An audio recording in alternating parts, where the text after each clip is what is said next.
विवेकानंद पर्वतीय कृषि अनुसंधान संस्था अल्मोड़ा के प्रयोगात्मक प्रक्षेत्र हावलबाग में 46वें कृषि विज्ञान मेले का आयोजन किया गया।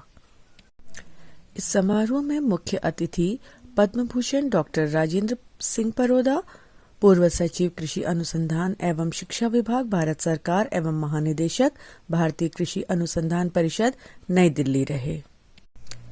कृषि विज्ञान मेले के इन आयोजनों से नई तकनीकों और कृषकों के बीच में एक सामंजस्य बैठाने में महत्वपूर्ण योगदान प्राप्त होगा। इस मेले के दौरान 30 से अधिक स्टॉल लगाए गए, जो स्थानीय काश्तकारों और स्वयं सहायता समूहों द्वारा लगाए गए, जिसमें स्थानीय फसल, मडवे से निर्मित नमकीन, पिरूल से बनने वाले कोयले इत्यादि सामग्री शामिल रही। इस वर्ष कृषि अनुसंधानशाला का एक विशेष आकर्षण रहा कि भविष्य में कृषकों के लिए मार्केट में लहसुन की पौध उपलब्ध कराने का भी प्रावधान रखा गया है, क्योंकि अनुसंधानशाला ने इस वर्ष लहसुन को पौध द्वारा निर्मित करने की पद्धति का आविष्कार किया है। इस मेले में कृषि उत्पादों, उपकरणों और कृषक संबंधी समस्त सामग्री देखी गई। कार्यक्रम के दौरान संस्थान और काश्तकारों द्वारा अपने उत्पादों से संबंधित कई जानकारियां दी गई। आइए देखते हैं क्या मुख्य आकर्षण रहा इस किसान मेले में।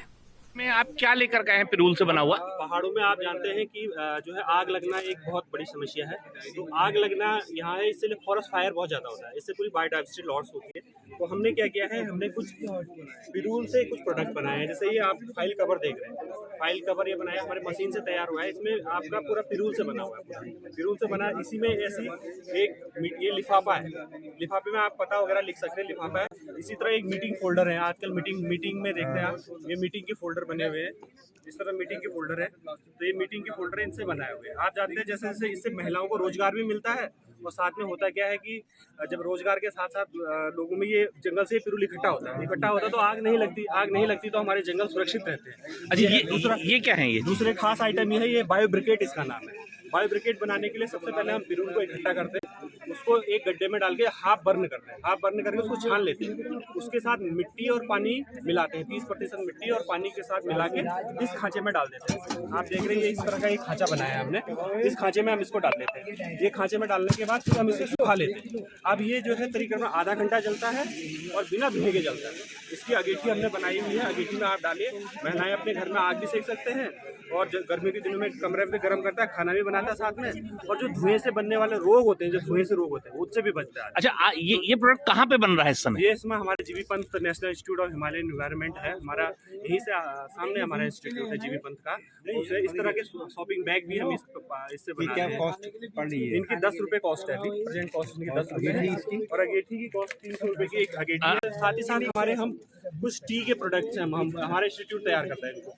लेमन ग्रास है, इसी में एक तेज पत्ता है, इसी में एक आपको जो है एक अदर प्रोडक्ट हमने मतलब बहुत सारे चीज का मिक्सचर किया हुआ है। लेमन ग्रास इनके एक मिनट दिखाएंगे, इसके प्रोडक्ट्स हम साथ में बना रहे हैं।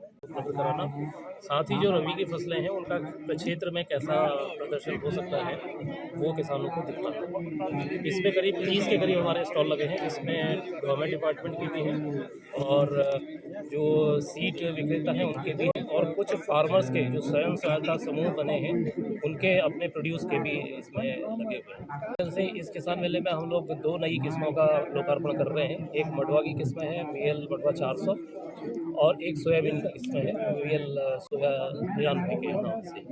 ये दोनों किस्मों में पैदावार जो पहले की प्रचलित प्रजातियां हैं उनसे ज़्यादा है, और इसमें रोग रोधन क्षमता पहले की प्रजाति से ज़्यादा है। चमोली से क्या करने हैं इस मेले में? कैसा लग रहा है ये मेला आपको? क्या क्या चीज देखी आपने इसमें? यहाँ तो हमने अपने बेचने के लिए क्या क्या बेचने आए? स्वेटर, टोपी, जुराब ऐसे बेचने के लिए। तो क्या रिस्पांस मिल रहा है यहाँ? कुछ आपका नाम लेकर के आए हैं इस बार? ये विवेकानंद पर्वतीय कृषि अनुसंधान संस्थान के काफलीगढ़ स्थित कृषि विज्ञान केंद्र बागेश्वर का स्टॉल है। और इसमें जो नवीनतम कृषि तकनीक है जो किसानों तक पहुंच रही हैं और किसान उसका लाभ ले रहे हैं, उसका एक प्रदर्शन यहाँ पे है।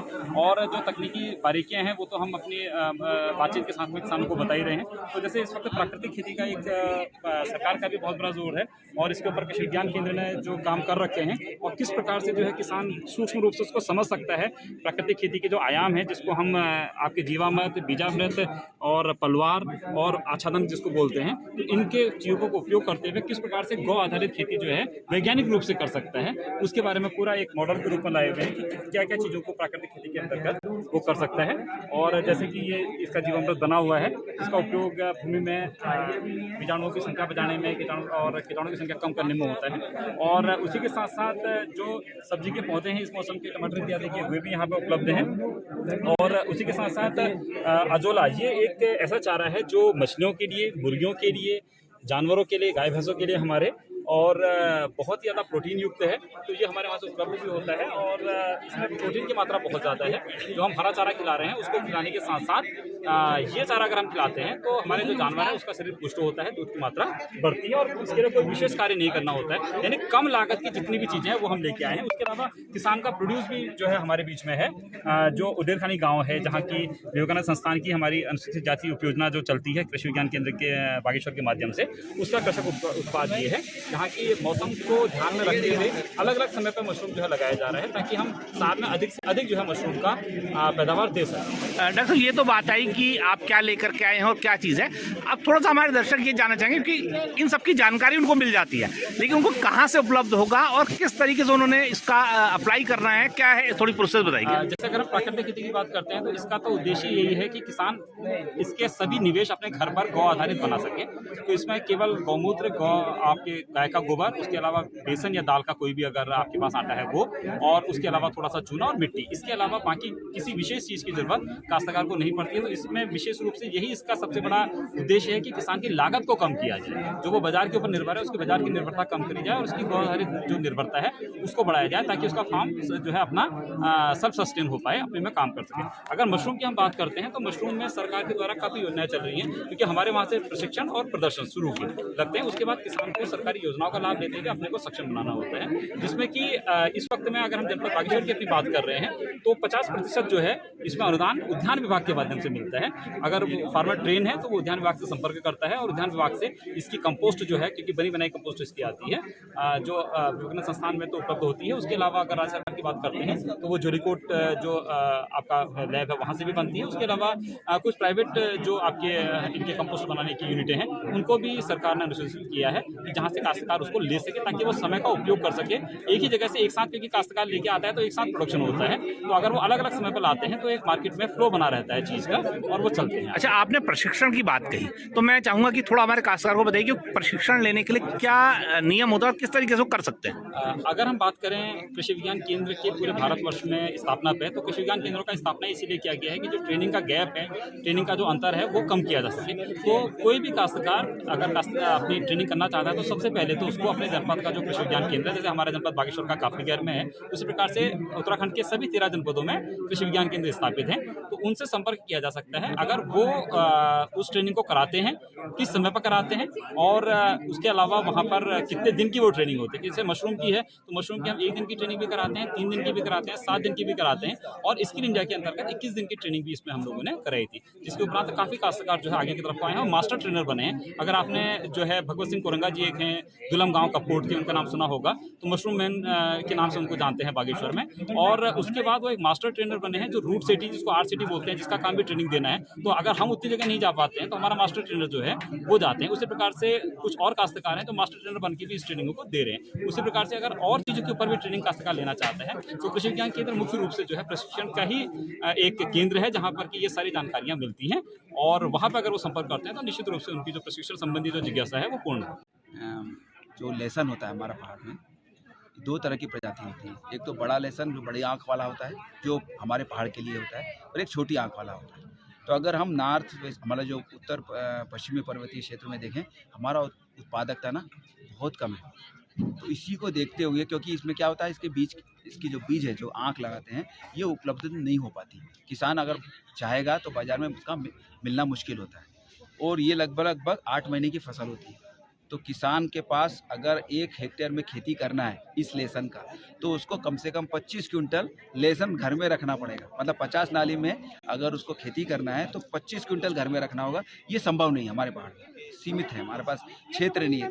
तो हमने एक टेक्नोलॉजी विकसित की है, जो इस संस्थान ने VL लेसन 2 प्रजाति जो निकाली है, उसका हम क्या करते हैं, उसमें जो फूल, अगर आपने फसल देखेंगे तो जो ऊपर वाले क्षेत्र में फूल आता है, फूल में वो फूल स्ट्राइल होते हैं, उस फूल की जगह छोटे छोटे बल्ब निकलते हैं, वो करीब 50 से 80 बल्ब होते हैं।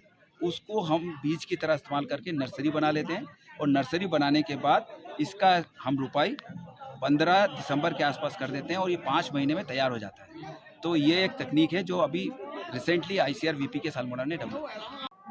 तो जैसा कि ये अंतर्राष्ट्रीय मिलेट वर्ष इस बार मनाया जा रहा है, तो उसी को ध्यान में रखते हुए कुछ मंडुए से निर्मित उत्पाद यहाँ पे हमने किसानों के लिए लेके आए हैं, जिसमें कि सबसे पहले मैं बताना चाहूँगी कि हमारे ये जो भूरा मंडुआ है, इसके लड्डू हमने यहाँ पे बनाए हैं, जो काफ़ी पौष्टिक हैं और विशेषकर बच्चों को बहुत पसंद आ रहे हैं। तो ये एक जो है हम लोगों का उत्पाद है।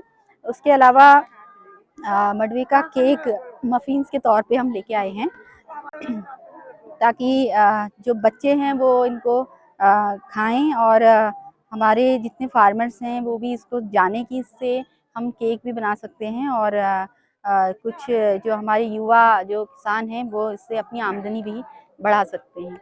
उसके अलावा हम मंडुए की नमकीन यहाँ पे बना रहे हैं, जिसका स्टॉल पीछे आप देख सकते हैं लगा हुआ है। तो ये बिक्री के लिए भी है और लोगों को टेस्ट कराने के लिए है, ताकि इसका स्वाद लोग समझें और आने वाले जो टाइम में अपना इसका इस्तेमाल जो है घर पे ही इसको बना करके कर सकें। उसके अलावा हमने मंडुए के पापड़, ये सफ़ेद मंडुए का पापड़ है, जैसे कि आप जानते हैं हमारे यहाँ सफ़ेद मंडुए की प्रजाति निकल के आई है, तो इसका भी हमने उत्पाद बनाए हैं। तो इसके पापड़ हमने तैयार किए हैं, आप देख सकते हैं चावल के जो पापड़ हैं उसके ही तुल्य ये दिख रहे हैं और खाने में बहुत स्वादिष्ट हैं। और ये एक हमने इसके अलावा जो है चकली बनाई है मंडुए की, तो ये भी काफ़ी स्वाद में अच्छी है और लोग इसको पसंद कर रहे हैं। तो इस तरीके से हमने विभिन्न प्रकार के उत्पाद जो है यहाँ पे बनाने की कोशिश की है। इसके अलावा हमने ये गुड़ में बने हुए बिस्किट, मंडुआ के गुड़ में बने हुए बिस्किट हमने बनाए हैं, जो कि स्वास्थ्य की दृष्टि से काफ़ी अच्छे हैं और खाने में भी टेस्टी हैं। तो ये जो आप देख रहे हैं, ये सारे उत्पाद जो है हमारे द्वारा यहीं विवेकानंद पर्वतीय कृषि अनुसंधान संस्थान में तैयार किए गए हैं, और ये अभी छोटे स्केल में हम बना रहे हैं ताकि कृषकों तक ये तकनीक हम पहुंचा सकें। उसके अलावा अगर कोई कृषक चाहें प्रशिक्षण के माध्यम से या डेमोन्स्ट्रेशन के माध्यम से भी हम उनको जानकारी इसके बारे में और अधिक दे सकते हैं। आपका नाम? मेरा नाम निधि सिंह, मैं वरिष्ठ तकनीकी अधिकारी विवेकानंद पर्वतीय कृषि अनुसंधान संस्थान अल्मोड़ा। कृषि को एक आम जनता तक, युवा जो किसान को बनाने के लिए। देखिए साहब, आज भारत में जो कृषि अनुसंधान का जो हमारा ढांचा बना है वो एक बहुत सुदृढ़ ढांचा है, और देशों से कंपैरिजन में हम बहुत आगे बढ़े हैं। हमने हरित क्रांति के अलावा श्वेत, पीली, नीली और अब तो हम इंद्रधनुष क्रांति की बात कर रहे हैं। और हमें एक समय था जब हम इंपोर्ट करते थे, आज हम विदेशों में अपना एक्सपोर्ट करके 7वें नंबर पर हमारा स्थान आ गया है। 50 बिलियन US डॉलर का हम एक्सपोर्ट एग्रीकल्चर का करते हैं। आज 5 ट्रिलियन की जो इकोनॉमी की बात हो रही है, तो उसमें 1 ट्रिलियन इकोनॉमी जो है वो कंट्रीब्यूट एग्रीकल्चर करेगी। उसके लिए हमें अच्छे संस्थानों की आवश्यकता है, अच्छी टेक्नोलॉजी को अच्छे प्रसार की आवश्यकता है, ताकि वो किसानों तक पहुँचे, और किसानों को नॉलेज के अलावा इनपुट प्रोवाइड करने की आवश्यकता है।